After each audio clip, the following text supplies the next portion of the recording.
একটি মহল সরকারকে বিব্রত করতে চায়, তারা খোলা পানিতে মাছ শিকার করতে চাচ্ছে।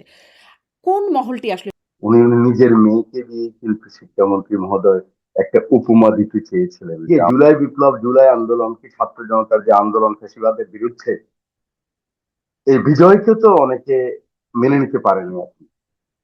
ওরাই হয়তো শেষের দিকে এসে, প্রথম দিকে নয়, জুলাই স্বরাষ্ট্রমন্ত্রী বিপ্লবের পরাজিত মহোদয় মিল শক্তি হচ্ছে করেছেন। আওয়ামী লীগ। এটি তো আর রাগঢাকের কিছু নাই। তারা পরাজিত শক্তি। রাগ তো তারা যদি এর সাথে যুক্ত থাকে সেটিকে একটি মহল হিসেবে বলার কি দরকার? যে আপনাদের পায়ের তলায় মাটি নেই। নাসিরুদ্দিন পাটোয়ারি বলছেন যে শিক্ষার্থীদের সাথে টাল্টি-বাল্টি করলে প্যাকেট করে লন্ডন পাঠিয়ে দেব। মানে আমরা যে জুলাই সনদে যা চেয়েছিলাম বা ওনাদের যেটা ডিজায়ার, ভাই 100% সংস্কার রিফর্ম আপনি এক গভর্নমেন্ট দিয়ে করতে চান কেন? তার সংস্কার নাহিদ যদি ইসলাম আমরা করে বলছেন ফেলি। একেবারে হুবহু ভোটের রায় যেটা আছে সেটা মানতে হবে। এই যে আওয়ামী লীগের অনেক বন্ধু-বান্ধব আছে আপনাদের এবং আপনার ইন্টারভিউ শুনছিলাম সাবেক প্রধানমন্ত্রী তিনিও আপনাকে স্নেহ করতেন। তাহলে ভালো আছেন ওখানে, মানে হয়তো মানসিক ভাবে একটা চাপে আছেন কিন্তু ফ্রি আছেন তো। আমি শুনেছি, আমি আসলে অথেন্টিক না থাক, আমি অন এয়ারে না বলাই ভালো, মানে ওদেরকে ভাতা পর্যন্ত দেওয়া হয় আমি শুনেছি, কে এখনো দেয় কথা ভাতা? হয় সবাই। কিসের ভাতা? কে দেয়? তার আশেপাশে বিদেশি আ অর্থায়নে অনেকে আছেন, বিদেশি পরামর্শে চলেন এমন অনেকে আছেন, গুপ্তচর আছেন এরকমটা বললেন। জেনারেল মিল শওকত আলী, তারেক রহমান গ্রেপ্তার ছিলেন 1/11, আমি ওনার কাছে গিয়েছিলাম। মোজাফফর তাকে গ্রেফতার করা হয়েছে ৪৫ বছর পরে তাকে গ্রেফতার করা হয়। মানে প্রশ্ন হবে লাগামহীন। জানতে চাই, জানাতে চাই এই সময়ের পালস অফ পলিটিক্স। শিক্ষামন্ত্রীর পদত্যাগের দাবিতে আন্দোলনে শিক্ষার্থীরা। আন্দোলন দমনে পুলিশের ভূমিকা নির্দয় বলে সংসদে সমালোচনা করেছেন বিরোধী দলীয় একজন এমপি। আরেক এমপি হাসনাত আব্দুল্লাহ শিক্ষামন্ত্রীকে স্ট্যান্ডবাজি, টেন্ডারবাজিতে ওস্তাদ বলে আখ্যায়িত করে বলেছেন, শিক্ষার্থীরা দেখিয়ে দিয়েছে সরকারের পায়ের তলায় মাটি নেই। শিক্ষার্থীদের সাথে টাল্টি বাল্টি করলে প্যাকেট করে লন্ডনে পাঠিয়ে দেওয়ার হুমকি দিয়েছেন আরেক বিরোধী নেতা নাসিরুদ্দিন পাটোয়ারি। স্বরাষ্ট্রমন্ত্রী সালাউদ্দিন আহমেদ এই আন্দোলনের পেছনে দায়ী করছেন একটি মহলকে যারা সরকারকে বিব্রত করতে এবং ঘোলা পানিতে মাছ শিকার করতে চায়। যদিও তিনি বলেছেন এই আন্দোলনকে গুরুত্ব বা মনোযোগ দিচ্ছে না সরকার। যেখানে প্রতিবেশী দেশ নেপালে জেন জির আন্দোলনে সরকার পতনের পর কেবল ৩-৪ মাস আগেই তুমুল জনপ্রিয় হয়ে নির্বাচিত প্রধানমন্ত্রী বালেন শাহ এর পদত্যাগের দাবিতে আবারও রাস্তায় জেন জি। আর ছাত্রদের ছোট আন্দোলনকে কেন্দ্র করে পরাক্রমশালী আওয়ামী লীগ সরকারের পতন তো এখনো জলজলে। সেখানে বর্তমানে ছাত্রদের আন্দোলনকে গুরুত্ব না দেয়া কি সরকারের সঠিক সিদ্ধান্ত? এর মধ্যে সাবেক প্রধানমন্ত্রী শেখ হাসিনা ঘোষণা দিয়েছেন দেশে ফিরে আত্মসমর্পণের। তিনি ফিরলে পরিস্থিতি কেমন হতে পারে বলে মনে করছে সরকার? সরকার কি আসলেই তাকে ফেরত চায়? অন্যদিকে ৪৫ বছর পর হঠাৎ গ্রেফতার সাবেক মেজর মোজাফফর, যাকে বলা হচ্ছে রাষ্ট্রপতি জিয়াউর রহমানের খনি। কোথা থেকে তার আবির্ভাব? কেন তাকে হস্তান্তর করা হলো সেনাবাহিনীর কাছে? কোনো তথ্য কি ধামাচাপা পড়ে যাচ্ছে? সংসদে ঐক্যের বার্তা থাকলেও বাইরে আন্দোলন, গণঅভ্যুত্থান, এমনকি সরকার পতনের হুমকি দিচ্ছেন বিরোধী জোট নেতারা। সরকারি এবং বিরোধী দলের সম্পর্কের আসল চেহারা কোনটি? এসব নিয়ে কথা বলতে স্বপ্নধরা নিবেদিত পালস অফ পলিটিক্সে আমার আজকের অতিথি জাতীয় সংসদের হুইপ আশরাফ উদ্দিন নিজান। জনাব A B M Ashraf Uddin নিজান, আপনাকে স্বাগত জানাচ্ছি পালস অফ পলিটিক্সে আমার আজকের আয়োজনে। আপনাকে ধন্যবাদ। অনেক ধন্যবাদ। আপনি আমাকে সময় আমি দিচ্ছেন, যুক্ত হয়েছেন, কৃতজ্ঞতা। আমি বেশ কয়েকটি বিষয়ে আপনার সাথে কথা বলতে চাই। এই যে পরীক্ষার্থীদের মানে শিক্ষার্থীদের যে আন্দোলন চলছে সেটি নিয়ে কথা বলতে চাই। কথা বলতে চাই সংসদের অবস্থা এবং সংসদের বাইরেও যে আম আ বক্তব্য, পাল্টা বক্তব্য যেগুলো চলে সেই প্রসঙ্গগুলোতে এবং আরো কিছু প্রাসঙ্গিক বিষয় কথায়, কথায় চলে আসবে। আমি শুরু করি যে শিক্ষার্থীদের যে আন্দোলন, একদম শিক্ষামন্ত্রীর পদত্যাগের দাবিতে আন্দোলন আমরা দেখতে পাচ্ছি। আম বৃষ্টির মধ্যে বা খারাপ আবহাওয়ার মধ্যে পরীক্ষার্থীদের উদ্দেশ্যে ফার্মের মুরগি তিনি বলেছেন। এরকম একটা বক্তব্য দিয়ে আন্দোলন করা হচ্ছে, তার পদত্যাগের দাবি করা হচ্ছে। আম যেটি আমরা দেখলাম মাননীয় স্বরাষ্ট্রমন্ত্রী তিনিও এই প্রসঙ্গে কথা বলেছেন। তিনি বলেছেন যে একটি মহল সরকারকে বিব্রত করতে চায়, তারা খোলা পানিতে মাছ শিকার করতে চাচ্ছে। কোন মহলটি আসলে সরকারকে বিব্রত করতে এমন করতে পারে বা ঘোলা পানিতে মাছ শিকার করতে এরকম একটা পরিস্থিতি তৈরি করতে পারে বলে মনে করেন? ওয়েল, শিক্ষামন্ত্রী বলেছেন গতকাল, কিন্তু এই ছাত্রদের এই সমস্যাটুকু চলছে কিন্তু আজকে 4 দিন। হুম, আপনি মনে আছে প্রথম দিন, আহ 15 তারিখে leader of the house and opposition leader যখন আমাদের সমাপনী অনুষ্ঠানে বক্তব্য করছিলেন, তার আগে মাননীয় শিক্ষামন্ত্রী প্রশ্নোত্তর পর্বে উনি কথা বলেছেন কেন পরীক্ষাটা নিতে পারেননি, বা এই বর্ষাকালীন মনসুনের মধ্যে যে সমস্যা হয়েছিল ছাত্রদের, সেজন্য দুঃখ প্রকাশ করেছেন। এবং উনি যে কথাটুকু বলেছেন, আমি কোনো ডিফেন্ড করব না। কারণ কথার আগে পিছে অনেক কথা ছিল। হুম, উনি নিজের মেয়েকে দিয়ে কিন্তু শিক্ষামন্ত্রী মহোদয় একটা উপমা দিতে চেয়েছিলেন যে আমার মেয়ে এরকম যে একটু বৃষ্টি হলেই মাথার মধ্যে একটু বৃষ্টির কপটা পানি পড়লেই জ্বর অসুস্থ আসে। হয়ে পড়ে, হুম, জ্বর এসে যায়, ফার্মের মুরগির মতো। হ্যাঁ, এটাকে উনি আহ, আমরা যেটা মনে করেছি পরে, যে জন্য উনি দুঃখ প্রকাশ করেছেন। আহ, আজকের দিনে, আজকের এই যুগে, রোবটিক যুগে, এআই যুগে কথাবার্তা বলতে খুবই আমাদের তরুণ সমাজ, এবং বিশেষ করে জুলাই বিপ্লব, ছাত্র জনতা আন্দোলনের পরে আমি মনে করি বাংলাদেশের মানুষের মনোজগতে, আমি বিশেষ করে ইয়াং জেনারেশন জেনজিদের মনোজগতে একটা বিরাট পরিবর্তন ঘটেছে, যেটা আমাদের মনোজগতে এখনো ঘটেনি। আপনি এটাকে যেভাবে নেন, ভালোভাবে নেন বা হুম, অন্যভাবে নেন, কিন্তু কথা হলো একটা বিরাট পরিবর্তন ঘটেছে।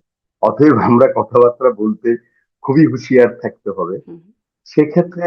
এবং পরের দিন আহ, উনি, ওটা হলো আহ, এর আগে 14 তারিখে উনি প্রথম প্রশ্নোত্তর করে বলেছেন, এবং 15 তারিখে উনি একটি স্টেটমেন্ট করেছেন।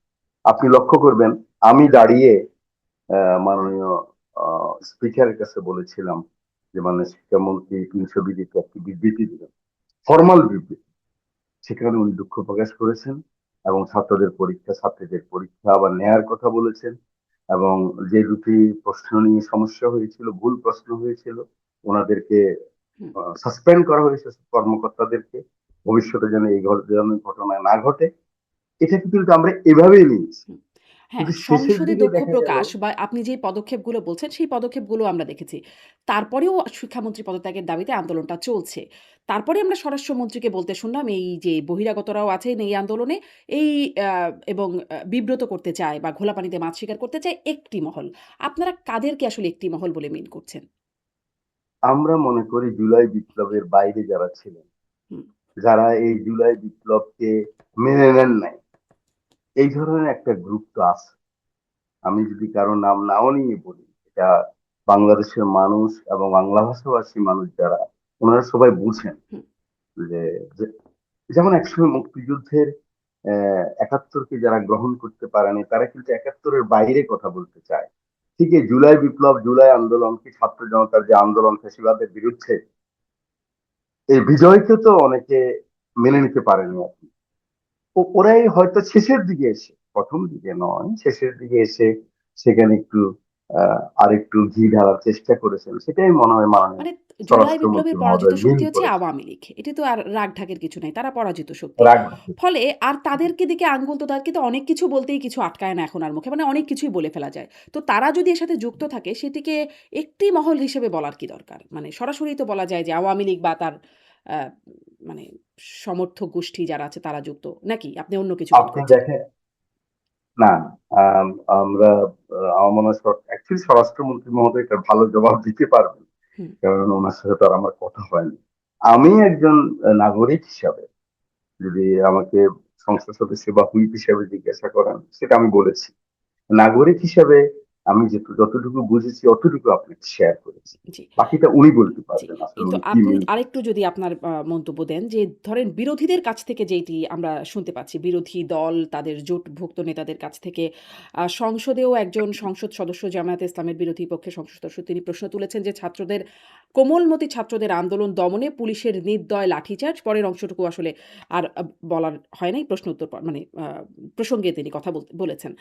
আর সংসদ সদস্য হাসনাত আব্দুল্লাহ সংসদের বাইরে বলছেন যে শিক্ষামন্ত্রীকে বলছেন স্ট্যান্ডবাজি, টেন্ডারবাজিতে ওস্তাদ এবং শিক্ষার্থীরা দেখিয়ে দিচ্ছে স্ট্যান্ডবাজি আর চলবে না, দেখিয়ে দিচ্ছে আপনাদের পায়ের তলায় মাটি নেই। নাসিরুদ্দিন পাটোয়ারি বলছেন যে শিক্ষার্থীদের সাথে টাল্টিবাল্টি করলে প্যাকেট করে লন্ডন পাঠিয়ে দেব। মানে এরকম কথাবার্তা আসছে বিরোধীদের পক্ষ থেকে। আপনার কাছে কি মনে হয় আসলে বিরোধীদের অবস্থান এই আন্দোলন প্রসঙ্গে কেমন? না, আপনি তো জিনিসটাকে এভাবে নিতে হবে, ফ্রিডম অফ স্পিচের জন্যই তো আমরা ফাইট করেছি। এখন ওনারা সংসদ একটা রুলস অফ প্রসিডিউর এবং আর্টিকেলের মধ্যে, আমাদের সংবিধানের মধ্যে সংসদ চলে, হুম, যেটা খুবই সুন্দরভাবে চলছে, নিশ্চয় আপনি লক্ষ্য করেছেন। আমাদের এই সংসদ কিভাবে ছিল সেটাও আপনি দেখেছেন, একদম। আমি ওই আলোচনায় যেতে চাই না। আর বাইরে রাজনীতি, আহ, সেটা তো একটা ব্যাপার আছে সেখানে। অবশ্যই সরকারকে তো রাজনৈতিক ভাবে সবসময় ভুলভ্রান্তি যত কঠিন ভাবে মোকাবেলা করবে, ধরাই দিবে, একটু পরাজিত করবে বাকযুদ্ধে। এটা তো বিরোধী দলের একটা কালচার এবং গণতন্ত্রের কালচার। আমি এটাকে খুব খারাপ ভাবে দেখি না। ওনারা যেভাবে বলে, আবার আমি এটাও তো শুনেছি, হাসনাত আব্দুল্লাহ সাহেব যখন দুঃখ প্রকাশ করেছেন, তারপরে উনি একটা বক্তব্য দিয়েছেন 8টার দিকে রাত্রে, সেদিন 14 তারিখ। উনি বলেছেন যে আমরা এই জন্যই জুলাই বিপ্লব করেছি, ভুল করবে দুঃখ প্রকাশ করবে, ভুল করবে স্বীকার করবে। এটাও তো ডেমোক্রেসির সৌন্দর্য। আমি তো এটাকে অন্যভাবে দেখি না, আমি নিশ্চয়ই। পজিটিভলি এখন ধরেন দেখলেই তো সংসদে যেই আমার মনে বক্তব্য, ভালো হয়। জি নিশ্চয়ই আপনি সংসদে অনেক পজিটিভ বক্তব্য আমরা এমনকি আম মানে মাননীয় বিরোধী দলীয় নেতা জামায়াতের আমির তার মুখেও খুব আসলে শুনেছি যে সুন্দরবনের মধু লাগিয়ে রাখবো। ঝাল মরিচ না লাগিয়ে ঠোঁটে সুন্দরবনের মধু লাগানোর কথা তিনি বলেছেন। আপনি তো বারবারই বলেন সংসদে ঐক্যের কথা, আপনার কথা লক্ষ্য করি। ঐক্যের কথা বলেন, মিলেমিশে কাজ করবার কথা বলেন। কিন্তু আবার সংসদের বাইরে যখন এরকম কথা হয়, জামায়াতের আমিরও সংসদে উঠে বলেছেন যে সংসদের বাইরের বক্তব্য বাইরে, ভেতরের বক্তব্য ভেতরে। কিন্তু সাধারণ মানুষ আসলে কোনটিকে গ্রহণ করবে? আসলে ২ দলের অ্যাপ্রোচ কেমন বলে সাধারণ মানুষ গ্রহণ করবে?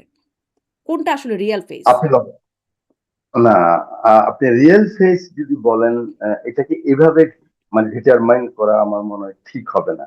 কারণ সংসদ, আমি আবার বলি, রুলস অফ প্রসিডিউর এবং সংবিধানের আলোকে সংসদ চলে। সেখানে এটা চলতেছিল না বলেই কিন্তু সংসদটা অকার্যকর হয়েছিল। কিন্তু এখন আপনি দেখেন লাস্ট সেশনে দেন মাননীয় বিরোধী দলীয় নেতা যে বক্তব্য রেখেছেন, হুম, এগুলি তো প্রণিধানযোগ্য। আমার তো 27 বছরের এক্সপিরিয়েন্স ইন দিস পার্লামেন্ট, মাঝে 10 বছর ছিলাম না। একদম অল্প বয়সে, তরুণ বয়সে এই পার্লামেন্টে আসার সুযোগ করে দিয়েছিলেন আল্লাহ পাক, এবং দেশ নেত্রী বেগম খালেদা জিয়া, তারেক রহমান। তো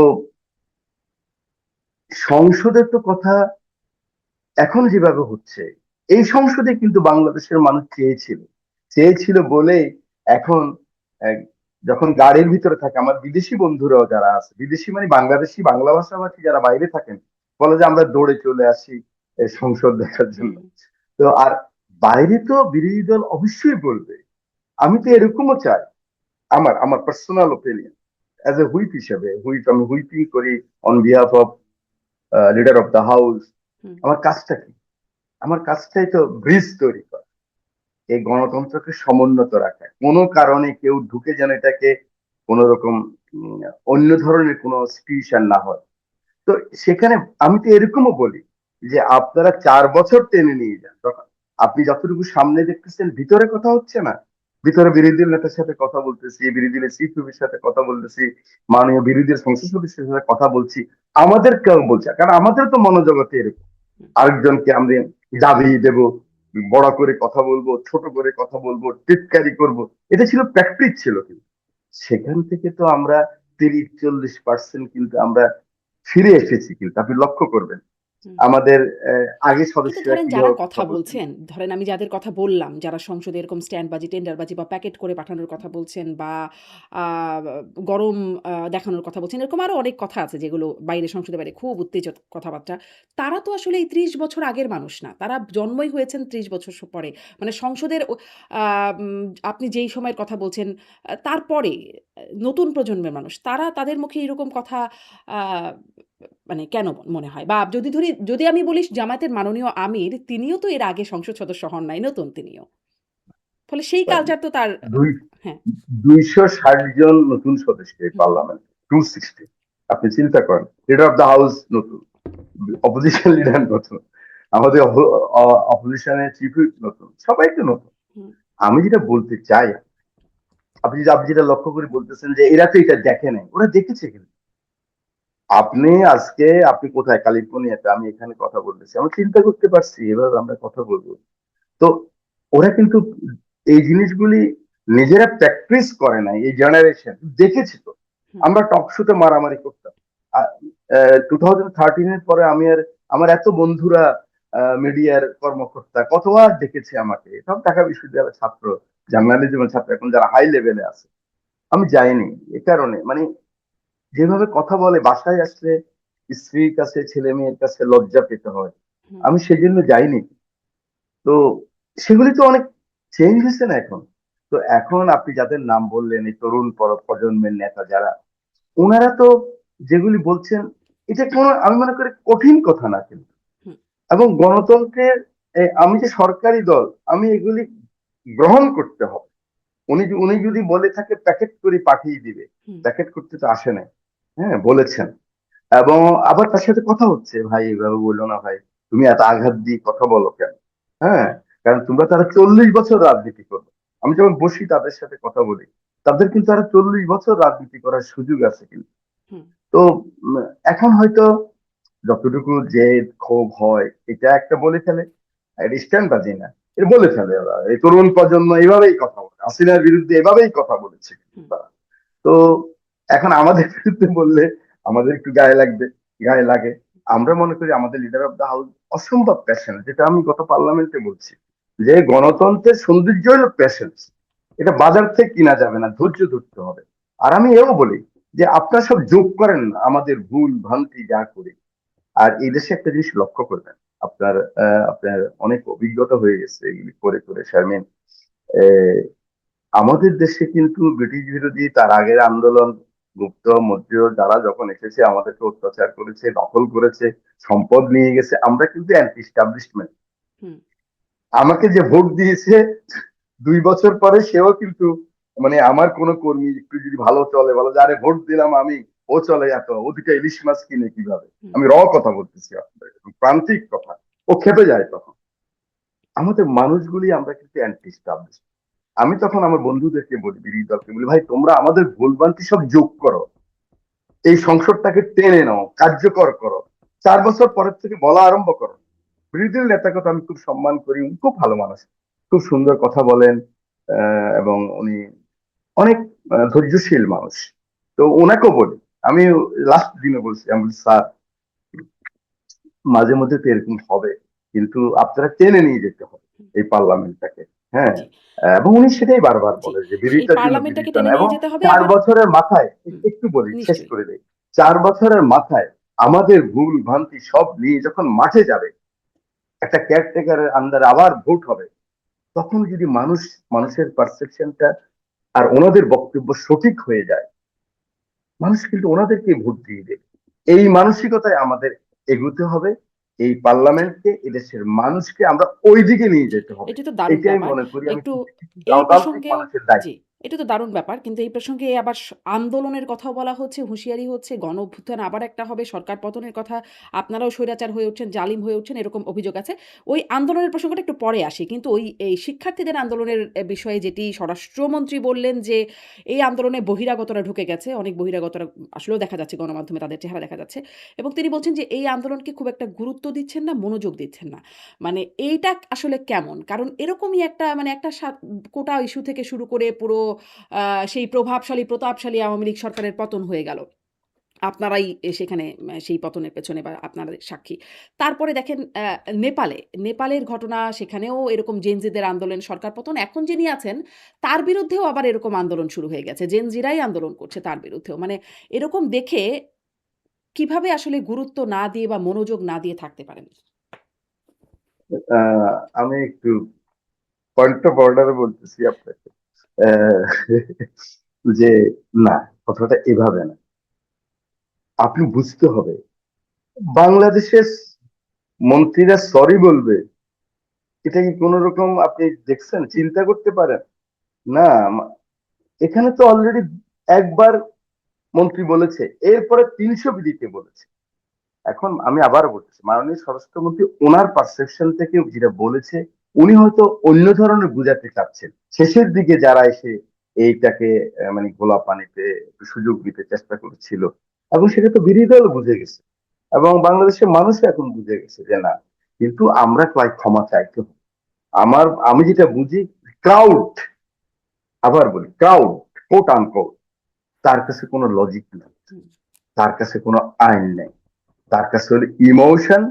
ওই ইমোশনকে আপনি অ্যাকনলেজ করতে হবে এবং ওই ওই ওই ক্রাউডের ওখানে আমি যত ফিলসফি দেব, হুম। লজিক দেব, আইন দেব, ওই ক্রাউডটা যদি জনগণের ক্রাউড হয়, মানুষের ক্রাউড হয়, তা ওকে রাজনীতি দিয়েই মোকাবেলা করতে হবে।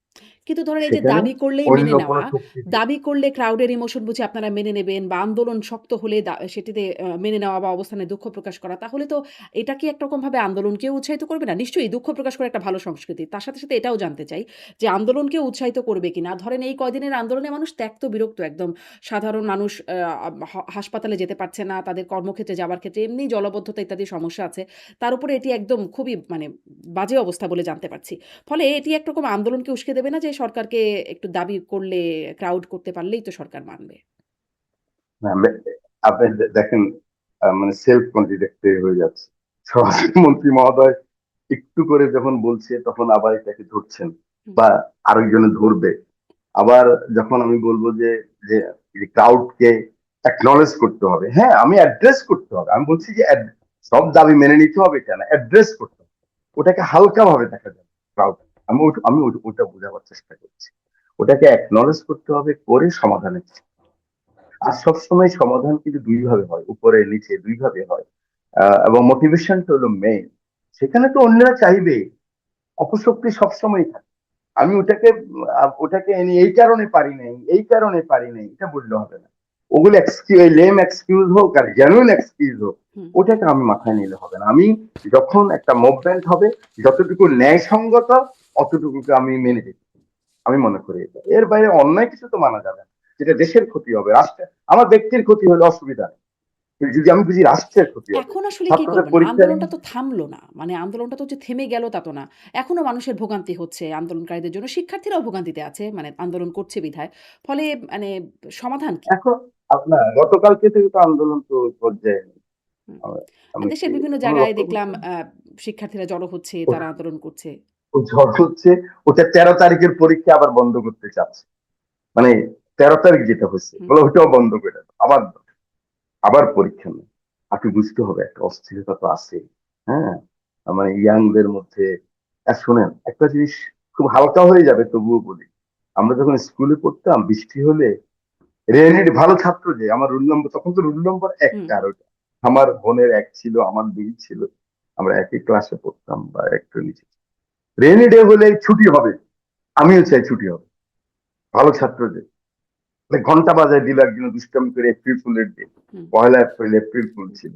ঘন্টা বাজায় দিল, সব হুড়মুড় করি আমরা স্কুল থেকে বের হয়ে গেলাম। হেবি মজা কিন্তু এটা। কথাটা বুঝলেন না? তো এই জেনারেশন তো আরো অনেক ফাস্ট। তারা মানে যে কোনো কথাই তাদের মনের ভিতরে রিয়েক্ট করে। তো এগুলি আমরা ওইভাবে, এই চ্যালেঞ্জ গুলি আস্তে আস্তে, আমরা 3 মাস 4 মাসের সরকার, মন্ত্রী মহোদয়রা তো আমরা আগের মানসিকতার অনেকেই, এটার সাথে কপ আপ করতে হবে। এই সেন্টিমেন্ট কপ আপ করে, যেমন আপনারা ডিজিটাল ডিজিটাল যখন পদ্ধতি আসলো, ডিজিটাল আইন হলো না, আরো নতুন নতুন আইন করতেছে না। আপনি কথা বলতেছেন এইভাবে, আপনাকে দেখাই দিল আরেক ভাবে, এআই দিয়ে আরেকটা করে দিল। শারমিন বললো একটা, করলো হুম, একটা, সেজন্য তো নতুন নতুন আইন হচ্ছে। আমি মনে করি আমাদেরকে পরিশোধিত করতে, এই যে নিউ জেনারেশনের সাথে, আপনি নেপালের কথা বললেন, দেখেন কত বড় ঘটনা ঘটে গেল, আবার এখন ওখানে হুম। বিপ্লব চাচ্ছে, ওখানে চেঞ্জ চাচ্ছে। এগুলি হবে।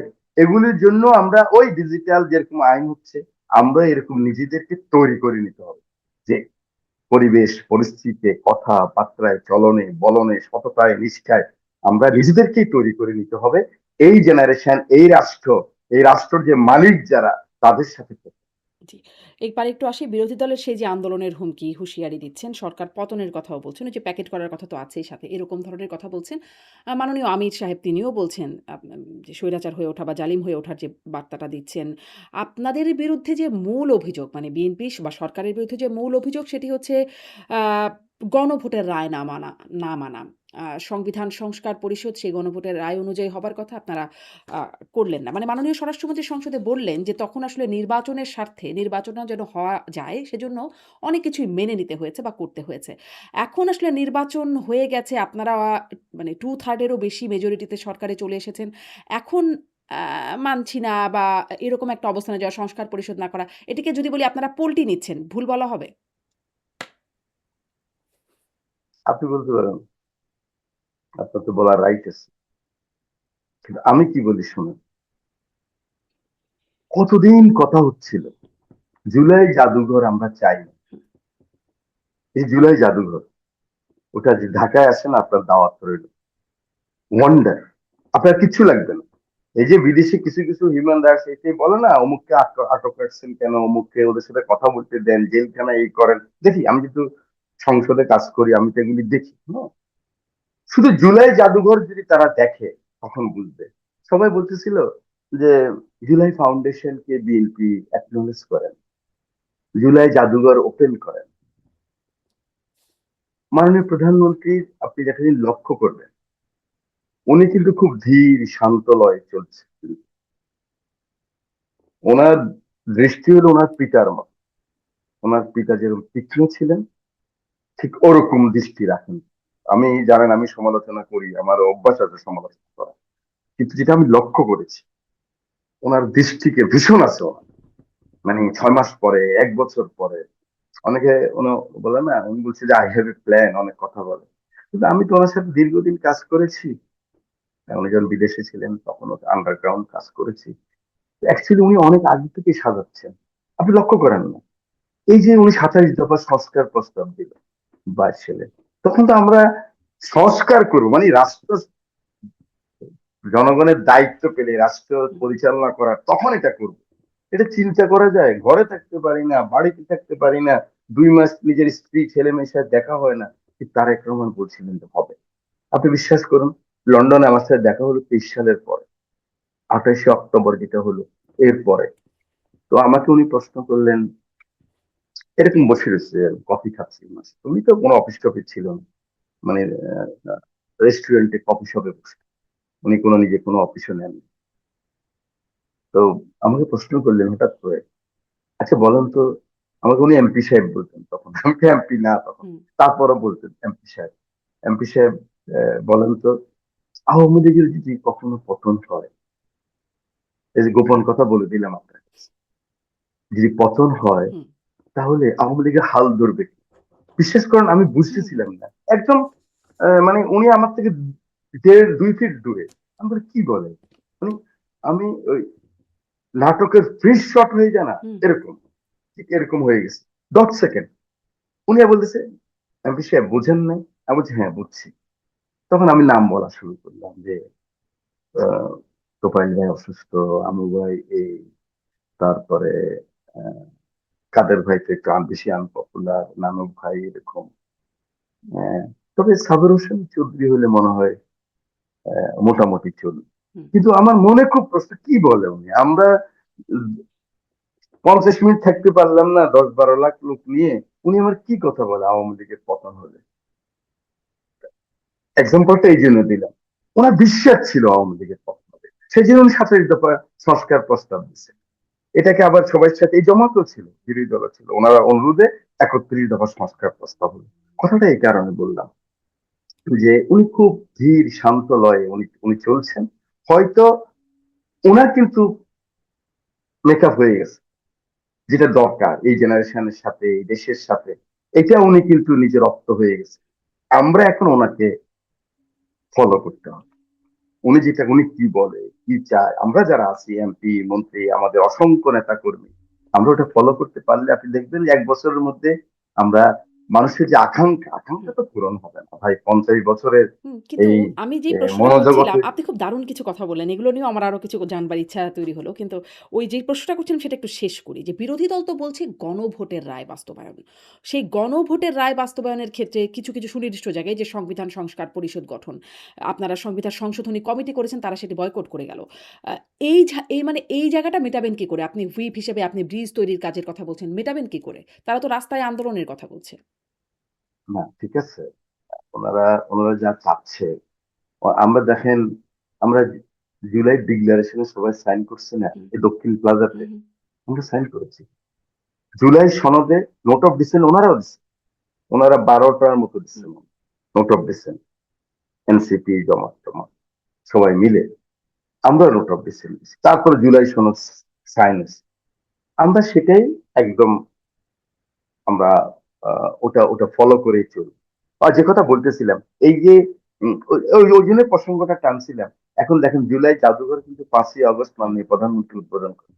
জুলাই ফাউন্ডেশন বললো যে যা করা দরকার সবই করা হবে, কিন্তু এটা নিয়ে তো গত 8 মাস 10 মাস এবং সরকার 4 মাস, বিরোধী দল তো বলছে ওরা জুলাই ফাউন্ডেশন চায় না, ওরা জুলাই ইয়ে চায় না। আমি সে কারণে বললাম যে জুলাই সংস্কার পরিষদ, যেটা আমি বিশ্বাস করেন, আমি অনেস্টলি বলতেছি, আমি নিজেই জানি না এই যে আমার সংস্কার পরিষদ দুটা ওত নিতে হবে। হুম, সারাদিন রাজনীতি করলাম, এটা জানি না, কিন্তু আমি নিজেই জানি না। যখন ঢাকাতে গ্রাম থেকে আসলাম, আগের দিন আসে পরের দিন ওতে গেলাম, বলো যে এরকম দুটা শপথ করতে হবে, কি বলে যে এরকম ই করছে, এটা তো একটা অর্ডিন্যান্স হচ্ছে, কি করতে হবে এখন, তিন কর্তব্য বিমূল। তো এটা তো ইন্টারিম গভর্নমেন্ট পরে করেছে, এই যে সংস্কার পরিষদের ওত নেওয়া, এটা নিয়ে কিন্তু একদম মূল এ পর্যন্ত দ্বন্দ্বটা ঠিক হয়েছে। ছিল। কিন্তু ঝামেলা তো সেখানে যখন মানে বর্তমান প্রধানমন্ত্রী নির্বাচনী জনসমাবেশে তিনি বললেন গণভোটের পক্ষে হ্যাঁ, হ্যাঁ ভোট দিন। তাহলে মানে তারপরে আর বুঝি নাই মানে সে অনেকেই পর্যন্ত বোঝে ঠিক না আছে বিষয়টা। তো, কিন্তু জি, বলবেন। না, খুবই কনফিউজ জিনিসটা। গণভোটের যে গণভোট কি, জুলাই সনদের উপরে গণভোট হয়েছে, এবং এখানে যে এই যে জুলাই সংস্কার পরিষদ যেটা অতীতে সংবিধান বলতেছেন, সংস্কার পরিষদ, হ্যাঁ। ব্রিটিশ পক্ষের কথা বলতেছে না ওনারা, এখন দেখেন ওনারা বিপদে পড়ছে বিরোধী দল। আমি শুধু আমার কথা বললে হবে না। এই যে আপনি যে বললেন যে সংবিধান সংবিধান সংস্কার পরিষদ। সংবিধান না, সংস্কার কমিটি যেটা হচ্ছে, হ্যাঁ, হ্যাঁ। সেই কমিটিতে ওনারা নাম দিল না হুম, কেন? হুম। আমি যদি ন্যায়ভাবে বলতে চাই, ন্যায়পালের মতো বলতে চাই, ওনারা তো বিপদ, ওনারা দুটো ওত করছে, আমরা একটা ওত করছি। আমি এখন যেটা বুঝি, আপনি যে বলছেন যে ব্রিজ তৈরি করবেন, আমরা যদি ওনাদের ডিজায়ারটা করে ফেলি, ওনারা যদি, আমরা এখনো বলতেছি ওনারা আসা যেন জয়েন করে, দেখুক না। আমরা যে জুলাই সনদে যা চেয়েছিলাম বা ওনাদের যেটা ডিজায়ার, ভাই 100% সংস্কার রিফর্ম আপনি এক গভর্নমেন্ট করতে চান কেন? আর বিএনপি যে 31 দফা সংস্কার প্রস্তাব দিচ্ছে তার ম্যানিফেস্ট, এটা করলে আর কিছু থাকবে না বাংলাদেশ। আসলে অনেক অনেক সময় হয় কি, পলিটিক্যাল কতগুলি ব্যাপার থাকে, যে আমি বলেছি আমি এটা থেকে হুম, সরে গেলে কি হয়, আপনি মনে করেন আপনি বলেছেন যে সরে গেলে কোনো রাজনৈতিক ক্ষতি হয় কিনা, কিন্তু আমি একজন সাধারণ কর্মী হিসাবে রাজনীতি সারা জীবনে তো প্রান্তিক রাজনীতি করেছি, আমি বলি ক্ষতি হয় না হুম। পিছনে সরে গেলে, এবং ইগো না রেখে মানুষ যখন বোঝে যে না, মানুষের জন্য পিছনে সরে গেছে, সারেন্ডার করছে, মানুষ আরো তার পক্ষে আসে, আমার মনে হয় এগুলো সমাধান হবে যখনই দেখবেন যে কিন্তু বিএনপি কিন্তু এই সমাধান তো হবে। সংস্কারগুলি কিন্তু করা। তারা তো প্রতারণার কথা বলছে যে আপনারা হ্যাঁ বলে ক্ষমতায় গেলেন, এখন বলছেন না। ফলে আপনাদের বিরুদ্ধে সরাসরি প্রতারক হিসেবে বলছে। এখন আপনি এক কদম্বিনী মরিয়া প্রমাণ করেছে, সে মরে, তো আগে মরে। হুম, তো এটা যখন হয়ে যাবে তখন দেখবেন এই প্রতারণা প্রতারণা এগুলি থাকবে না, এগুলিকে এত হাইলাইট করা যাবে না। আচ্ছা। প্রতারক বলছে, আমাদের প্রতারণা যে করে সে প্রতারক। তা আমি যদি সরকার, আমি এটা মেনে নিলাম, মেনে নিয়ে ভালো কাজটা করে দেই না, হুম, ওর ডিজায়ের মতো কাজ, বাংলাদেশের মানুষের আকাঙ্ক্ষার যে যে জুলাই, হুম। সেই জুলাইয়ের সংস্কার নাহিদ যদি ইসলাম আমরা করে বলছেন ফেলি। একেবারে হুবহু ভোটের রায় যেটা আছে সেটা মানতে হবে। আপনাদের মানে নোট অফ ডিসেন্ট সহ মানলে হবে না। ওনার দায়িত্ব তো বলা, হুম, ওনার দায়িত্ব এরকম বলা, ঠিকই আছে, জি। ওনার দায়িত্ব এরকম বলা। নাহিদ ইসলামের বা আমার আমার কোলেস্টেরল সব ঠিক আছে, হুম, হুম, লিপিড প্রোফাইল ঠিক আছে, সব ঠিক থাকে, ব্যালেন্স থাকে, হুম, নিজের শরীরে তো থাকে না। আমার প্রিয় নাহিদ আহ, উম, এরকম উনি তো ওনার স্ট্যান্ড থেকে কথা হুম, হুম। বলতেছে, জিনিসটা আপনাকে বুঝতে হবে। একবারে নাহিদ ইসলাম এটা বলেছে বলে, আমাকে প্রতারক বলেছে বলে আমি একদম নাহিদ ইসলামের আরো দুইটা কথা বলে দেব, না, নাহিদ ইসলাম এটা তো। বলেছে বলে আপনি বলবেন তা না। মানে আপনারা বলেছিলেন বলে আপনাদের কথা থেকেই আপনাদেরকে জিজ্ঞাসা করছি। আপনারা কি আমরা যা বলেছিলেন আর বলেছি, এখন কি বলছেন? আমার নেতা তারেক রহমান গণভোটের পক্ষে বলেছে, আমরা আমরা অনেক বেশি জুলাইয়ের পক্ষে, ওটা আপনি কর্মে প্রমাণ পাবেন। আচ্ছা। যখন সংবিধান সংশোধন হবে তখন দেখবেন যে খুব, তখনও কথা হবে, এই হয় নাই সেই হয় নাই, জি। দাড়ি হয় নাই, সেমি, বিরোধী দল পলিটিক্স করতে হবে, তো ও কি নিয়ে পলিটিক্স করবে? আমার ভুল ভ্রান্তি নিয়েই তো পলিটিক্স করবে। মানুষের যদি সবই আমি মানুষের মতো করতে পারি, তাহলে তো আমি 90% ভোট পেয়ে যাব। এটা তো হয় না, এটা হবেও না, আমার একসাথে করা আচ্ছা, ফলে সম্ভবও বিরোধী হবে না। দলকে সুযোগ দিচ্ছেন যে এই বিষয়ে রাজনীতি না, করার জন্য। সুযোগ না, উনি সুযোগ নিবে। যেখানে যেখানে আমার ভুল পাবে, লোফল থাকবে, ওখানে উনি ঢুকবে, একটু ছিদ্র পেলেই ঢুকবে। আমি চেষ্টা করবো ছিদ্র যেন না থাকে, আর উনি খুঁজে ছিদ্র বের করবে। এটাই ডেমোক্রেসি, এটাই রাজনীতির সৌন্দর্য। ডেমোক্রেসি এভাবেই আপহোল্ড হয় সারা পৃথিবীতে, যেখানে প্র্যাকটিস হয় এভাবেই চলে। জি। আপনি দেখেন, আপনি যেখানে থাকেন সেখানে ফ্রেন্ডশিপ, ছেলে মেয়ের বন্ধুত্ব, এগুলি কোনো ব্যাপার না। কিন্তু হুম। কিন্তু দেখেন, প্রেসিডেন্ট যদি একটা গার্লফ্রেন্ড থাকে কি অবস্থা হয়, সিনেটরের গার্লফ্রেন্ড যদি থাকে কি অবস্থা হয়। তো এটাই নিয়ম, আরেকজনের ধরে আর কি। এই ধরাধরি চলবে ভাই রাজনীতিতে, এবং ডেমোক্রেসি এটাই সৌন্দর্য। আমরা এটা নেওয়ার মতো ক্ষমতা আমার লিডার অফ দ্য আচ্ছা। হাউসের আছে। আপনি হি সেই এনজয়। তারেক রহমানের সাথে লন্ডনের সেই কথোপকথন, সেখান থেকে একটু খুব ইন্টারেস্টিং কথোপকথন বলছিলেন আপনি যে, আওয়ামী লীগের হাল কে ধরবে? আওয়ামী লীগ তো এখন নিষিদ্ধ অবস্থায়, তাদের কর্মকাণ্ড নিষিদ্ধ অবস্থায় আছে। আ মানে আপনারা কি আসলে ভাবেন, ভেতরে, ভেতরে কোনো রকম ভাবনা আছে যে আওয়ামী লীগের হাল আসলে অন্য কারো ধরা উচিত? এই দল প্রসঙ্গে আপনাদের কি এখন কোনো ভাবনা আছে? নাকি তখনই সেই ভাবনা শেষ? এটা হলো 28শে অক্টোবরের হ্যাঁ। কথা। তখন কিন্তু এইভাবে 40,000 আমার তরুণ ছেলে মেয়েরা গুলি খায়নি। পঙ্গুদের সারা বাংলাদেশে আত্মনাদ ছিল না। আমার জুলাইয়ের এই সৈনিকরা জীবনের বাজি নিয়ে বুলেটের সামনে লাফাই লাফাই পতঙ্গের মতো আগুনের মধ্যে পড়ে না। তখনকার পরিস্থিতি ছিল অন্যভাবে। তখনকার এইভাবে যে এই হত্যাকাণ্ড ঘটবে, এটা তো তখন উনি এই কথা ভেবে ভাব বলেন। উনি হয়তো ওনার মতো করে একটা আন্দোলন হবে, সংগ্রাম হবে, সরকার সেখানে পরাজিত হবে, তখন তখন কে ধরবে। কিন্তু এইভাবে যে আওয়ামী লীগে এমন পরিবেশ হয়ে যাবে যে আওয়ামী লীগকে ব্যান করতে হবে, এটা তো তুমি, আমি জানি না অতটুকু ভাবলে তো আর এই কথা বলতেন না। কে হালবে, অবশ্যই এটা বলতেন। এটা তো আজকে তো ভিন্ন মানে পরিস্থিতি। মানে আওয়ামী লীগকে ব্যান করতে হবে এই আলোচনাটা তো ছিল না। মানে ডক্টর মোহাম্মদ ইউনূসের অন্তর্বর্তী না, সরকার না, না, শুরুতেও যদি বলি, তখন তিনি বলেছিলেন যে এই তারা আসলে এটা এরকম সিদ্ধান্ত নেবেন না। পরে হাসনাত আব্দুল্লাহর ওই ২ দিনের আন্দোলনের মাথায় দেখা গেল সিদ্ধান্ত হলো নির্বাহী আদেশে সেটি আপনারা সংসদে আইন করে সেটিকে মোটামুটি পাকাপোক্ত করলেন তাদের কর্মসূচি নিষিদ্ধ। পাকাপোক্ত না সবচেয়ে। আপনি পাকাপোক্ত করছেন। ব্যাপারটা দেখেন, শব্দ চয়ন বহু ডেঞ্জারাস। আপনি এস্টাবলিশ করে ফেলতেছেন। পাকাপোক্ত না। আপনি খেয়াল করে দেখেন তো, সাবেক মাননীয় প্রধানমন্ত্রী, আজকের ওনার ল্যাঙ্গুয়েজ কি, কোন রকম অনুশোচনা আছে কিনা। একজন লোক, আমার বহু বন্ধু বান্ধব আওয়ামী লীগে, হুম। বুঝছেন, এই আমি অন এয়ার বলতেছি, বহু বন্ধু বান্ধব ওনার এমপি ছিলেন, মন্ত্রী। আমি তো একটু লো প্রোফাইলের মানুষ, রাজনীতিতে আমি কঠিন, আমি ন্যাশনালিস্ট, আমি ইস্পাত কঠিন আমার সিদ্ধান্ত। কিন্তু আমি বন্ধুত্বে আমি আমার খুবই সফট। আমি আমার বন্ধুর জন্য আমি যে কোনো কাজ করতে পারি, বন্ধুর জুতার ফিতা বেঁধে দিতে পারি। এটা আমার আমার ডিএনএ এর মধ্যে, আমার বাবাও এরকম ছিল। কিন্তু একজন লোক আমি বিশ্বাস করেন আমি পাইনি এখন। আমি যাদেরকে নার্সিং করছি এরকম বহু বন্ধু বান্ধব আছে আমার আওয়ামী লীগ, বড় বড় নেতা হয়ে গেছে, একজনের কোনো রিটেনমেন্ট, একটু দুঃখ নেই, একটু কষ্ট নাই, রিয়ারোপের জন্য নাই। এই যে 5 বছরের মেয়েটা খেলতেছিল, একটা গুলি আসি পড়ে মারা গেল, বাবা বুঝেও নাই মারা গেছে কিনা। একজন সৈনিক, একজন পুলিশ, সে বলল যে মাননীয় স্বরাষ্ট্রমন্ত্রী, কয়টা গুলি লাগে একটা একটা ছেলেকে মারতে, কয়টা গুলি লাগে। একটু ডিপেন্ডেন্স নাই আমাদের। ওনাদেরকে আসলে কিভাবে ওনারা, যতই মুখে কথা বলুক না, বাংলাদেশের মানুষকে কোনোদিন আর গ্রহণ করবে না। যদি আমরা সরকারি দল, বিরোধী দল, আমরা জাতীয় স্বার্থে একমত, আমাদের স্বাধীনতা, সার্বভৌমত্ব, আমাদের রাজনীতি, আমাদের গণতন্ত্রের জন্য আমরা একমত থাকি, হাজার ফাইট করব। হুম। আপনি কি মনে করেন কিন্তু আপনি যখন কি মনে করেন আপনি একজন মানে ঝানু রাজনীতিবিদ হিসেবে আপনি কি মনে করেন যে মানে জানো না, শে শেখ হাসিনা ধরেন বা আওয়ামী লীগ বারবার ক্ষমতায় এসেছে, ক্ষমতায় না আসলে বিরোধী দলে থেকেছে, এরকম তাদের একটা ভোট ব্যাংক আছে। সেটি কি এখন আম শেষ হয়ে গেছে? তাদের ভোটার সমর্থকরা কি না, ফুরিয়ে গেছে? না, শেষ হবে না। আমি আপনাকে বলি, আপনি খেয়াল করে দেখেন 24 সালের ভোটে, আমি আবার বলি, রাজনীতিতে আমাদের সাবকন্টিনেন্টে পলিটিশিয়ানরা আমরা মিথ্যা কথা বলার চেষ্টা করি, অসত্য কথা। আমি আমি ব্যক্তিগতভাবে আমি অ্যাভয়েড করি। আমি ব্যক্তিগতভাবে হুম, আমি অসত্য কথা বলি, চেষ্টা করি না বলার। এই যে 24-এর ভোটটা হলো, তো ওনাদের ভোট তো না, হুম, এখন ড্যামি দিল কি জন্য? ভোটার বাড়ার জন্য। হুম, হুম, কোথাও 10%, 12%-এর বেশি হয়নি। আওয়ামী লীগ গুলি কোথায় গেল? কোথায় গেছে? শুধু আমরা পজিটিভ পলিটিক্স করতে হবে। আর এই দেশের মানুষের অনেক আকাঙ্ক্ষা নাই, কিন্তু আমরা যদি সরকারি দল বিরোধী দল যারা আমরা আছি, আমরা যদি পজিটিভ পলিটিক্স করি, মানুষকে ভোগান্তি না দেয়, আর যদি সরকার যদি 20, 30, 40, 50% সুশাসন দিতে পারে, জাস্টিস দিতে পারে, বিশ্বাস করেন আওয়ামী লীগের ভোট চলে আসবে 8-10%-এর মধ্যেই থাকে।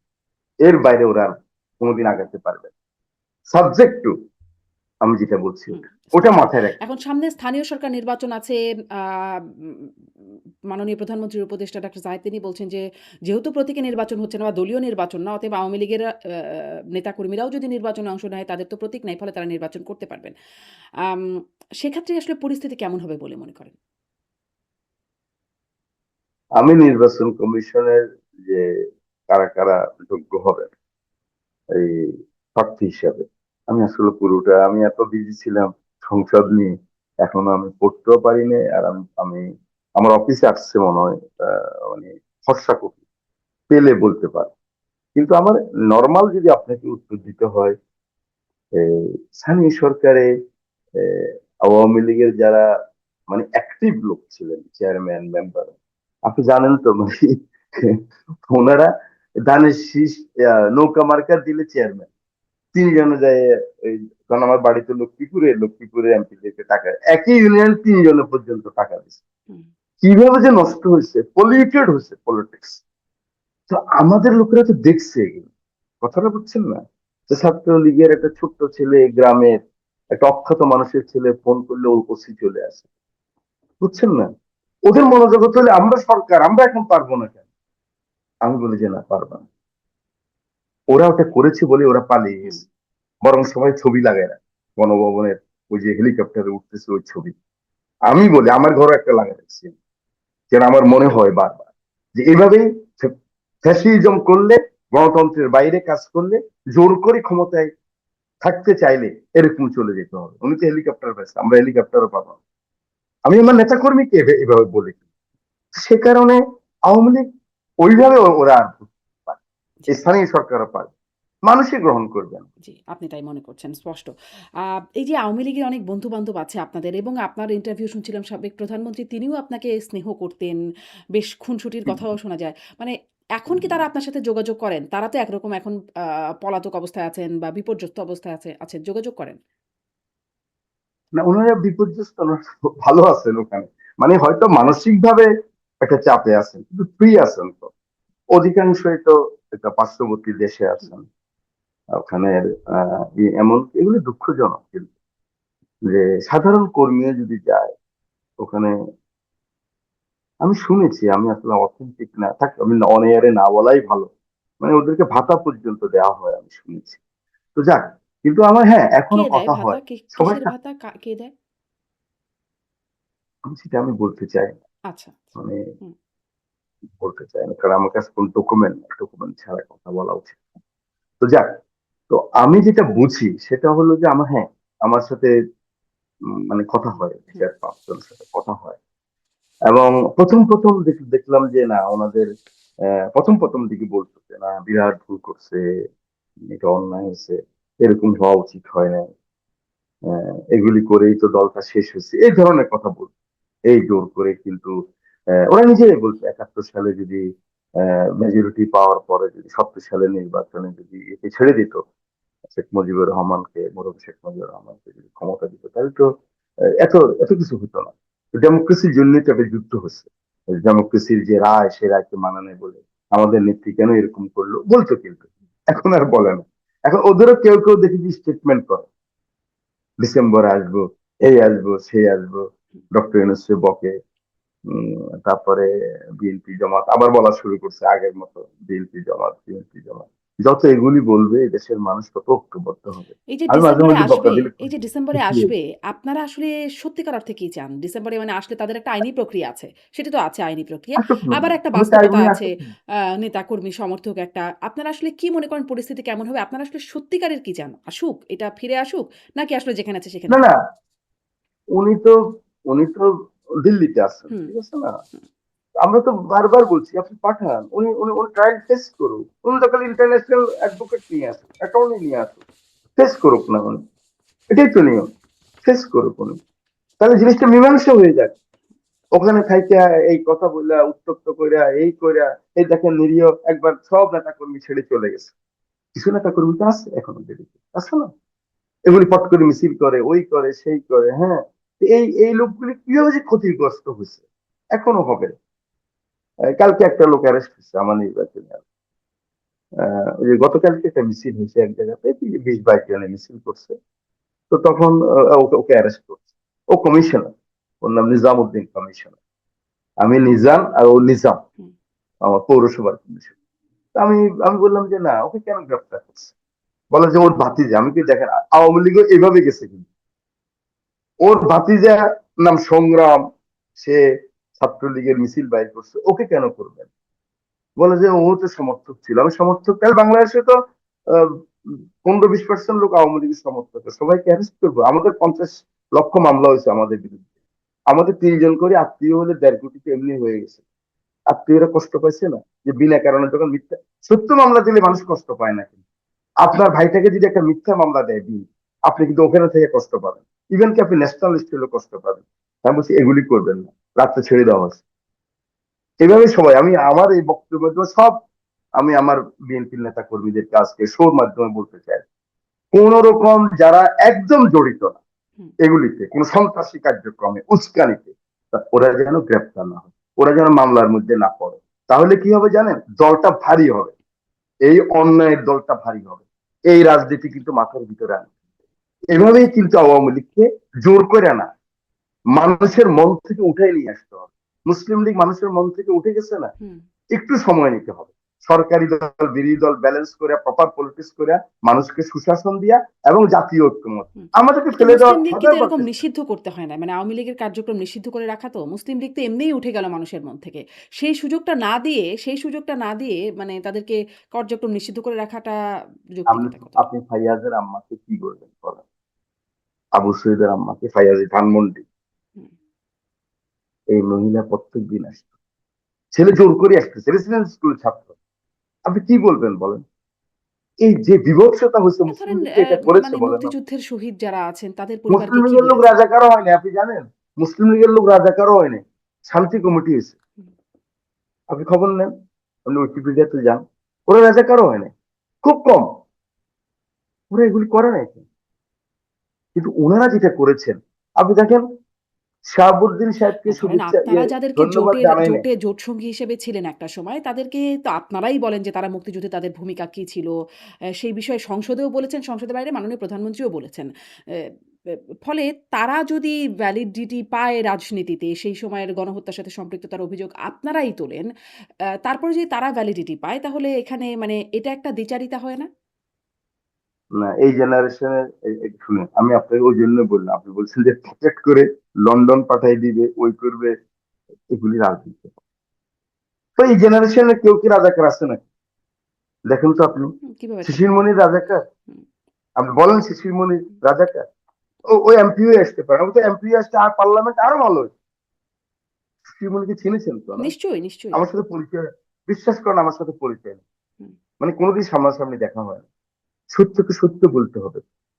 তো এই ধরনের কত ছেলে বেরিয়ে আসছে এই জেনারেশন, ওদেরকে আপনি রাজাকার বইলা, ওই ওই ওই দল করে বইলে আপনি ছোট করে ফেলবে, হবে? হয় না, না না এগুলি। আমরা না। এটা আসলে দেশটা সংসদেও করেছে সংসদ সদস্যরা, আপনার দলের সংসদ সদস্যরা, সংসদের খুবই বাইরে তো কম। করেনি। আপনি আপনি দেখেন, খুবই কম। একসময় রাজাকার আলবদর বলতে এই শব্দ এখন পৌঁছে গেছে। মাননীয় দুই প্রধানমন্ত্রী রাজাকারের বগুড়ার পরে সম্ভবত বগুড়ার জনসভায় গুপ্ত বিভ্রান্তি তৈরি করে এরকমভাবে তিনি অভিযুক্ত করেছেন যে তাদের ৭১ এর ভূমিকা ভুলে যায় নাই। খুবই খুবই, শুনেন, এটা মাননীয় প্রধানমন্ত্রী কিন্তু একটা দলের সভাপতি, চেয়ারম্যান, এটা হুম, মাথায় রাখবেন। নিশ্চয়ই। একটা উনি যেরকম leader of the house, Bangladesh সরকারের প্রধানমন্ত্রীর সাথে সাথে একটা দলের চেয়ারম্যান। এক, আমার দলকেও তো আমি একটা পজিশনে রাখতে হবে। তাও দেখেন, উনি কোনোদিন রাজাকার শব্দ মুখে আনা নেই, খেয়াল করে দেখেন আপনি। আমাদের প্রথম প্রথম বলতেছিল সংসদে, এখন সেই শব্দ নাই কিন্তু। আমি বারবার একটা কথা আপনাদেরকে বলতে চাই, আবার আপনার মাধ্যমে সকলকে বলতে চাই, আমাদের মনোজগৎ তো আগের মতো। আমরা যে নতুন ভিশন নিয়ে নতুন বাংলাদেশ বলি, সবার উপরে বাংলাদেশ, বাংলাদেশ ফার্স্ট, সেই সাথে কি আমি আগাচ্ছি নাকি? আমি তো ওই রেসে বাংলাদেশ ফার্স্ট তো বলি শেষ। এ ফার্স্ট করতে হলে, সবার উপরে বাংলাদেশ করতে হলে, দিল্লি নয়, পিন্ডি নয়, সবার আগে বাংলাদেশ করতে হলে ওই পথটুকু তো অনেক দূরে। এটা তো আমার কাছে কোনো লিফট নেই যে আমি না 110 তলাতে উঠে যাবো 3.5 মিনিটে। না ওই মনটাকে ওখানে নেওয়ার খুবই, জন্য খুবই যথার্থ যে এই আমাদেরকে প্রজন্মে আসলে রাজাকার কোথায় সময় পাওয়া দিতে যাবে? হবে। এই প্রজন্মে তো রাজাকারের অস্তিত্ব নাই। কিন্তু ধরেন আপনারা এই সংসদে আইন পাস করে তাদেরকে শত্রুপক্ষ হিসেবে চিহ্নিত করছেন। মানে জামায়াতে ইসলামকে দল হিসেবে। সেই দলটি এখন বিরোধী পক্ষে আপনাদের এই ঐক্য বা মিত্রর দল আমরা কোথায় জমাতকে শত্রুপক্ষ করলাম? উম কোন আইন করে? আইন আমরা পাস তো হয়েছে করি একটি নাই। যে মুক্তিযোদ্ধার সংজ্ঞা কারা, মুক্তিযোদ্ধার বিরোধিতা পক্ষ সংজ্ঞা মানে সংজ্ঞায়িত করা হয়েছে যে কারা, কারা। তো সেখানে আসলে পাকিস্তানি বাহিনীর সাথে দল হিসেবে জামায়াতে ইসলামের নামও বলা আছে। সংসদে পাস হয়েছে আইনটি। না, জামাত ইসলাম তো তখন, জামাত ইসলাম তো তখন মানে পাকিস্তান গভর্নমেন্টকে ওরা সাপোর্ট করেছে। আপনি দেখেন না, শুনেন, এখন কথা বললে তো জাতীয় সংসদের হুইপ শুধু পাবলিক, প্রাইভেট মেম্বার হলে বলতাম হুম, আপনাকে। আমি হুইপ তো, হুইপ হলো পাবলিক মেম্বার। পাবলিক মেম্বার সব কথা বলতে পারে না। সোনিয়া গান্ধী কি বলে, সোনিয়া গান্ধী মেয়ে প্রিয়াঙ্কা গান্ধী কি বলেছে শুনেছেন তো লিখতে, না? হুম, হুম, বাংলাদেশ হওয়ার জন্য তার দাদির কি অবদান, কিভাবে ভাঙছে বাংলাদেশকে। আপনি বঙ্গবন্ধুর আত্মস ডায়েরি পড়লেই তো আপনি দেখবেন। এই যে আগরতলাতে মিটিং হয়েছে, আমি জেলখানায় ছিলাম তো, হুম, সব বই পড়ে ফেলছি তখন, সব বই। মানে এটা তো ফ্যাক্ট, বাংলাদেশটা তো ভাঙছে। 1947 সালের সেপ্টেম্বর মাসে কংগ্রেসের, সেপ্টেম্বর, 15 আগস্ট পাকিস্তান হয়েছে, ইন্ডিয়া হয়েছে, 14 আগস্ট পাকিস্তান হয়েছে, সেপ্টেম্বর মাসে যে কংগ্রেস হয়েছে 3 দিন ব্যাপী, সেখানে সব সদস্যরা আটকায় পড়ছে যে কেন পূর্ব বাংলা ছাড়লা তোমরা। হুম, তখন বলছে যে জওয়াহরলাল নেহরু কথা দিচ্ছি ব্যবস্থা হবে। তো ব্যবস্থা হয়েছে, তো দুর্বল করে দিছে।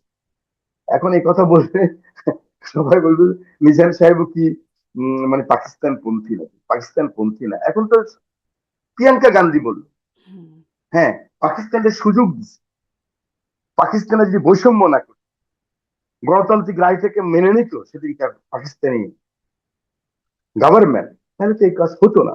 আজকে দুর্বল হতো এটা। আজকে ওনারাও দুর্বল হয়েছে, আমরাও দুর্বল হয়েছি। আজকে আমরা দেখেন কোথায় যাব, হুম, হুম। কিন্তু প্রতিবেশী তো আর তারপরে যে সরানো যায় না। গণহত্যা এবং গণহত্যার সম্পৃক্ততা, সহায়তা সেই অভিযোগের কথাটা আমি বলছিলাম যে ওইটা একটা দ্বিচারিতা কিনা যে এই গণহত্যা ২৪-এর যেটিকে বলা হচ্ছে সেখানে তারা আসলে তারা নাজায়েজ কিন্তু ৭১-এরটা জায়েজ। তাদের না, সহকারীরা জায়েজ। ৭১-এর তো ন্যায় বিচার, আহ, শুনেন, ন্যায় বিচার তো যেমন, সাইদি সাহেব, আমার ৭১-এর বিচার হোক, আমরা চেয়েছি এটা। আপনি দেখেন জমাতের সাথে আমাদের কিন্তু মানসিক দ্বন্দ্ব হয়েছে হুম, যে আমরা যে অফিস ট্রিটমেন্ট করি নাই, ওদের পিছনে এত নামি নাই। মতিউর রহমানের জামি সাহেবরা জেলে ছিলেন, আমরা যতটুকু পেরেছি আমরা করেছি, কিন্তু আমরা চেয়েছি বিচার হোক, কিন্তু বিচারটা স্বচ্ছ হোক। সেটা করেন নাই ওনারা। জানেন তো সালাউদ্দিন হুম, কাদের চৌধুরীর রায় কিভাবে হয়েছে, সবই জানেন আপনারা, এগুলো হুম, ওই কথাগুলি বলে লাভ নাই। আমি যেটা বলতে চাই, আমরা সামনে যেতে হবে, সামনে। আপনি দেখেন নেলসন ম্যান্ডেলা, নিজের স্ত্রী উইনি ম্যান্ডেলা, যিনি এত স্যাক্রিফাইস করলেন, 28টা বছর যৌবনে বিয়ে হলো, জামার সাথে তো হাত ধরে হাঁটতে হুম, পারেননি একদিন। ওনাকে কিন্তু উনি বহিষ্কার করেছেন বের হওয়ার পরে, সংগঠনের তহবিল তসরুপের দায়। এবং দেখেন উনি নিজে বলেছেন, আমি পড়েছি, উনি বলেছেন প্রথম 5 বছর হওয়ার পরে সবাই যখন ওনাকে ধরেছেন যে আপনি আরেকবার হন, উনি বলছেন একজন ন্যাশনালিস্ট এর চেয়ে বেশি পারেন। আমি শতাংশ কালো মানুষের মুক্তির নেতা ছিলাম, ওদের মুক্তি হয়েছে, 5 বছর দেখলাম রাষ্ট্র ক্ষমতা আমার চেয়ে অন্যরা অনেক ভালো চালাবে। এই মন নিয়ে আমরা, হুম। এই যে জুলাই আপনি যারা, সামনে আগানোর কথা বলছেন। মানে আপনারই একটা আ সাক্ষাৎকারের অংশ আমি শুনছেন। আপনি বলছেন, "ওয়ান্স আ বিট্রেয়ার, অলওয়েজ আ বিট্রেয়ার।" মানে সেক্ষেত্রে এই ক্ষেত্রে সেটা প্রযোজ্য হবে না? আম যে ৭১ এ যারা আসলে বাংলাদেশের পক্ষে থাকলো না তারা তাদেরকে আর ওই সেই হিসাবে কাউন্ট করা হচ্ছে না। ওনারা তো বাংলা, না, আমি দুটো কথা, আপনি আমাকে যদিও বারবার ওখানে না, নিতে আমি চাচ্ছেন, এখানেই শেষ করে দেব। আমি এই এগুলো, বিষয়ে আর কথা বলতে চাই না আসলে। না, না, আপনি বলেন, আপনি বলেন, রাইট, আমাকে যে কোনো প্রশ্ন করার তো আপনার রাইট আছে, আপনি করতে পারেন। আমি যেহেতু এসেছি শোতে, আমার একটু অনেক না পারলে ধন্যবাদ। চুপ হয়ে যাবে। আহ, আমি যেটা বলতে চাই, 71-এর ব্যাপার নিয়ে মরহুম শেখ মুজিবুর রহমান একটা বিচারের ব্যবস্থা করেছে। 96 থেকে 2001 পর্যন্ত এই আওয়ামী লীগ ক্ষমতায় ছিল, ওনারা কিন্তু তেমন কিছু করেননি। 2008 সালে আসার পরে ওনারা আবার শুরু করেছে। সেটা যদি স্বচ্ছতা থাকতো, সেই বিচার তো আমরা চাই, আমরা চেয়েছিলাম। আব্দুল সাইদি সাহেবের যে সাক্ষী, আমি কিন্তু সালাউদ্দিন কাদের চৌধুরী সাহেবকে দেখার জন্য কোর্টে গিয়েছিলাম এই বিলিতের মধ্যে। আমি ওনার সাথে 1 ঘন্টা এজলাসে ছিলাম, কিন্তু আমি একমাত্র এমপি। আমি আইসিটির এই মামলায় ওনার পাশে গিয়ে বসছি, একদম এটার ভিতরে। আমি 1 ঘন্টা ছিলাম, ওনার পরিবারও ছিল। ওখান থেকে আমাকে নিয়ে যেতে পারতো। এসব ব্যাপারে আমি সাহসী, কিন্তু ওই যে আমার ম্যাডামের বাড়িতে যেমন আমি চলে গেছি 3 বার, 96, 2011-তে আমার নেতা তারেক রহমানের কাছে চলে গেছি। মানুষ জানে না, কিন্তু আমি লো প্রোফাইলের মানুষ বলিও না, কিন্তু আমি যাই। কিন্তু আমাকে এইভাবে ধরে নিয়ে গেছে ডিজিএফ সাতটা, বলে এতবার আসেন কেন? আমি বলছি, তো এখন আমি যেটা বলতে চাই এগুলি নিয়ে, আহ, এখন কিন্তু এগুলি বিচার করেছেন, ন্যায়ভাবে করেন, অন্যায়ভাবে করেন, করেছেন। আমাদের এখন সামনে আগাতে হবে। জি। ইভেন কি আমরা দেখেন, আমার নেতা তারেক রহমান 7 তারিখ, 8 তারিখে ওথ হয়েছে ইন্টারিয়াম গভর্নমেন্টের।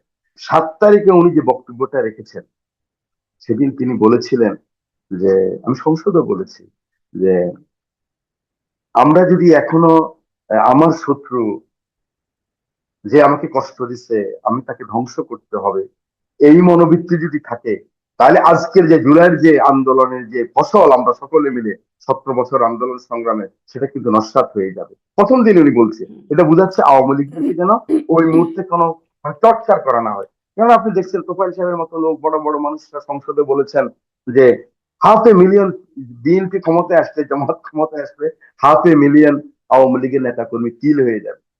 7 তারিখে কিন্তু আমার নেতা তারেক রহমান লন্ডন থেকে এই বক্তব্য দিয়েছেন।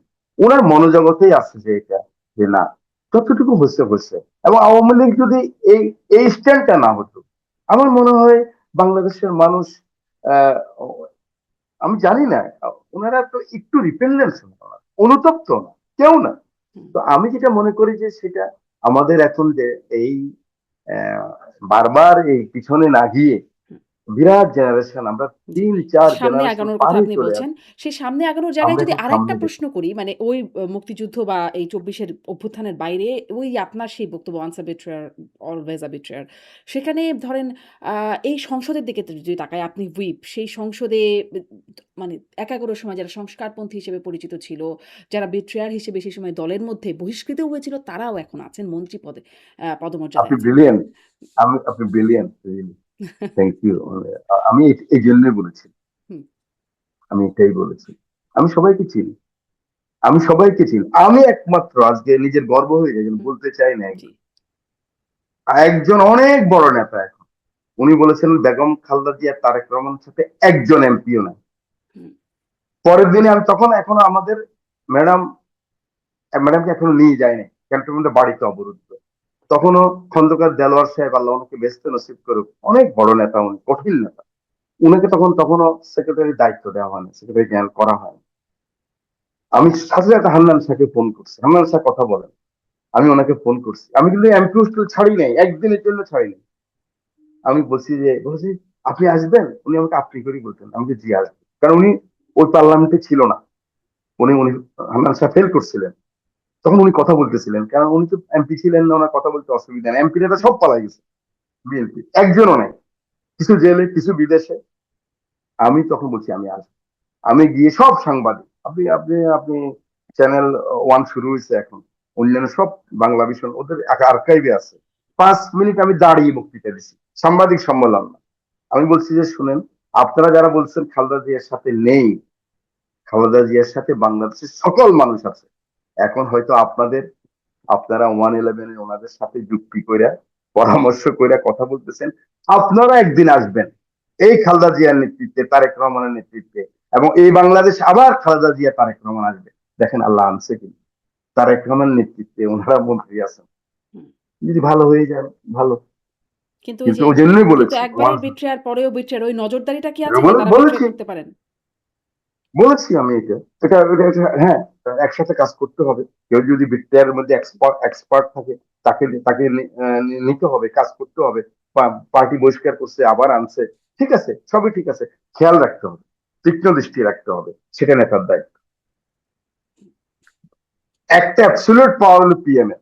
উনি কাকে মন্ত্রী বানাবেন ওনার, কাকে স্পিকার বানাবেন ওনার, কাকে ডিস্ট্রিক্টকে বানাবেন এগুলি ওনার। অতএব ওনাকেই তীক্ষ্ণ দিয়ে, ওনার দায়িত্ব বেড়ে গেছে। মানে স্পিকার ওই থেকে ধরনের লোক মন্ত্রী আসাতে পরিষদে সেই সংস্কারপন্থী হিসেবে যারা মানে চিহ্নিত ছিলেন, আলোচিত ছিলেন, বহিষ্কৃতও হয়েছেন, আ তাদেরকে দেখা যাচ্ছে। ফলে এই প্রশ্নটা তো খুব যৌক্তিকভাবে আসে। মানে তীক্ষ্ণ নজরের জায়গা আছে। কর্নেল অলি আহমেদ ওটা ওনার দায়িত্ব। হঠাৎ করে কর্নেল অলি আহমেদ বললেন, মাননীয় প্রধানমন্ত্রীর জীবনও নাকি মানে নিরাপত্তা ঝুঁকিতে আছে। তাকে ঢাকার বাইরে রাত কাটাতে না করলেন আরকি, পরামর্শ দিলেন এরকম। এবং তার আশেপাশে বিদেশি আ অর্থায়নে অনেকে আছেন, বিদেশি পরামর্শে চলেন এমন অনেকে আছেন, গুপ্তচর আছেন, এরকমটা বললেন। আপনারা কি এরকম কাউকে ভাবেন, সন্দেহ করেন? তীক্ষ্ণ নজরের মধ্যে আছে কেউ? কর্নেল অলি সাহেব, মীর শওকত আলী সাহেব, জেনারেল মীর শওকত আলী, তারেক রহমান যখন গ্রেপ্তার ছিলেন 111-এ, আমি ওনার কাছে গিয়েছিলাম। মোহাম্মদ শাহজাহান ইলিয়াস আলী সহ, ইলিয়াস আলী কোথায় আছে জানি না, আল্লাহ তাকে ভালো রাখুক, বা মরে গেলে আল্লাহ তাকে বিস্তর। মোহাম্মদ শাহজাহান এখন আছে। হুম, উনি আমাকে চিনতেন না, ওই পার্লামেন্টে উনি ছিলেন না। লালবাগ থেকে ওনাকে নমিনেশন দেয় নাই, দিয়েছিল নাসিরুদ্দিন পিন্টুকে। জেনারেল শওকত আলী খুব মনে কষ্ট ছিল। উনি খুব খুব রাজস্বিক লোক ছিলেন। আমি ঢুকে ওনার পায়ের মধ্যে ধরে কান্না করেছি, বলছি এই ছেলেটাকে, এই ছেলেটাকে আমার ছিল না তো, তখন আমার বয়সও কম অনেক। তখন বলে লক্ষ্মীপুরের এমপি। বলে কি বলো, লক্ষ্মীপুর কোথাকার? বলে রামগতি। আশরাফুদ্দিন মিজান। বলে সিসপি রব চৌধুরী, আসম আব্দুর রব, এদেরকে যে পরাজিত করছে এই ছেলে। হুম, তো তুমি এরকম করো কেন বাবা? আমি বলি স্যার, আমি শুনেছি তারেক রহমান যখন হয়ে জন্মগ্রহণ করছে আপনি নাকি জিয়া রহমান সাহেবের সাথে ছিলেন। আমি শুনেছি স্যার, ঠিক কিনা? স্যার, আমি ম্যাডামের অধীনে ম্যাডামের কাছ থেকে আমি আসছি। আমি ম্যাডাম আমাকে জড়াই ধরে কান্না করছে। আমি স্যার ঠিক নেই, ওই ইমোশনে আমার ভিতরে। স্যার আপনি বলেন না। তো উনি উনি তো খুব রাগ ছিলেন বিএনপি। উনি বলে ইলিয়াস, আমি বলবো, দেখো। পরের দিন 10টার সময় সাংবাদিক ডাকছে, উনি কথা বলছে। অলি সাহেবদের একটা মায়া আছে, বুঝছেন? তারেক রহমান ওই সময়ের তো ভয় করে আর হুম, কি, হুম। যে আমাদের দেশে দেশি বিদেশি চক্রান্ত সবসময়, আর ন্যাশনালিস্টদের বিরুদ্ধে চক্রান্ত থাকবে। কিন্তু আমি পার্লামেন্টে বলেছি, কিন্তু ন্যাশনালিস্টদের কিন্তু বিরুদ্ধে কিন্তু যারা আপনাদেরই দেশকে আশেপাশে, ভালোবাসে। মানে তারেক রহমানের আশেপাশেই আছেন, মানে ঘনিষ্ঠজনদের মধ্যেই আছেন। আশেপাশে তো ঘনিষ্ঠজনরাই এটা থাকে। উনি উনি উনার পারসেপশন থেকে বলেছে, আমার মনে হয় এরকম কিছু নেই, ইনশাল্লাহ। আপনার এটা মনে এরকম হয়। কিছু নেই, অত কিন্তু বড়। সম্প্রতি আমরা আবার আরেকটা ঘটনাও যাই সংক্ষেপে আসি যে শহীদ প্রেসিডেন্ট জিয়াউর রহমানের খুনি হিসেবে শনাক্ত করা হচ্ছে একজন সাবেক মেজর মফিজউদ্দিন, সম্ভবত উনার নাম। মোজাফফর, দুঃখিত। মেজর মুজফফর, মোজাফফর। মুজফফর। হ্যাঁ, মোজাফফর। তাকে গ্রেপ্তার করা হয়েছে ৪৫ বছর পরে তাকে গ্রেপ্তার করা মানে নিরাপত্তা শঙ্কার কথা শুনলেই মনে হয় শহীদ প্রেসিডেন্ট জিয়াউর রহমান, তার আগে বঙ্গবন্ধু শেখ মুজিবুর রহমান মানে হত্যাকাণ্ডের শিকার তো হয়েছেনই। এখন এই জি, জি, ৪৫ জি। বছর পরে মানে কোথা থেকে কেন তাকে গ্রেপ্তার করা হলো এই প্রশ্ন, এবং তাকে কেন সেনাবাহিনীর কাছে দিয়ে দেওয়া হলো? কিছু তথ্য ধামাচাপা পড়ে যাচ্ছে কিনা? আ মানে কেন হলো? আহ, আমি আমি তো এটা শুনেছি আপনার মতো, এবং আইএসপি এর এখন পর্যন্ত কোন রকম বলেনি। ইয়ে বলবে, নিশ্চয় নিশ্চয় বলবে। আমি আসলে ডিটেলস কিছু জানি না। আচ্ছা, আচ্ছা। তাহলে আরেকটু আমাদেরকে অপেক্ষাই করতে হবে আসলে ডিটেইলস জানবার জন্য। মানে প্রশ্ন জাগে যে তাকে সিভিল কোর্টে দেয়া হলো না কেন? এতদিন পরের অনেক কিছুই তো আসলে জানবার আছে সেই হত্যাকাণ্ড প্রসঙ্গে। এই অনেক, ব্যাপারে অনেক জানি। ধন্যবাদ জনাব আশরাফ উদ্দিন মিজান। অনেকগুলো বিষয়ে আপনার সাথে কথা বলবার সুযোগ হলো। আপনি দারুণ বলেছেন। অনেকটা সময়ও চলে গেছে কথা বলতে। অনেক ধন্যবাদ আমি জানাচ্ছি। শেষ কথা বলতে চাই। নিশ্চয়ই। আমি শেষ কথাটা বলতে, আমার শেষ কথা হলো সকলের কাছে, যারা বাংলাদেশকে ভালোবাসে। এই বাংলাদেশটা কিন্তু খুব অভাগা।